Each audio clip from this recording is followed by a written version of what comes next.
మనం కొట్టినామంటే మిగతా మందులు ఏంటంటే పైన కొట్టగానే పైన ఒకటి ఎండిపోయి మొక్కజొన్నలు మళ్ళీ వచ్చేసి గడ్డి అనేది మళ్ళీ సింజెంట్ అవ్వాలి, క్యాలరీస్ ఎక్స్ట్రా, ప్రత్యేకత ఏంటంటే ఒకసారి మళ్ళీ ఇది కొట్టినామంటే క్యాలరీస్ ఎక్స్ట్రా, ఎవసెంట్ యాంప్లెక్ గురించి చెప్తున్నారు చూడండి. గడ్డి ఉంది మనకి, ఆ గడ్డిలో నుంచి లోపలికి వెళ్ళి ఎక్కడైతే మనకి కాండం ఉంటుందో అక్కడ ఆ కాండం మొత్తము ఎండిపోయినాగా చేసి మనకి గడ్డి అనేది మొలకకుండా మనకి చేస్తుంది అన్నమాట. తర్వాత వచ్చేసి ఎవసెంట్ అనేది మందు ఉంది, ఇది పురుగు మందు.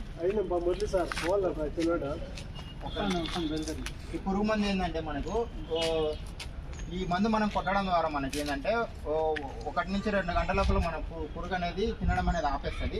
12 గంటల లోపల, ఒక రోజు లోపల పురుగు అనేది చనిపోతుంది మెయిన్గా ఇది. తర్వాత ఈ పురుగు మందు ప్రత్యేకత ఏంటంటే ఇది మనకి ఏదైతే మనకి గుడ్డు అయితే పెడతాదో తల్లి పురుగు కానీ గుడ్డు పెట్టడం కానీ లేకపోతే పోషక దశ ఉంటుంది కానీ అది కూడా చనిపోయేలాగా చేసి మనకి ఇది ఫలితం అనేది ఉంటుంది.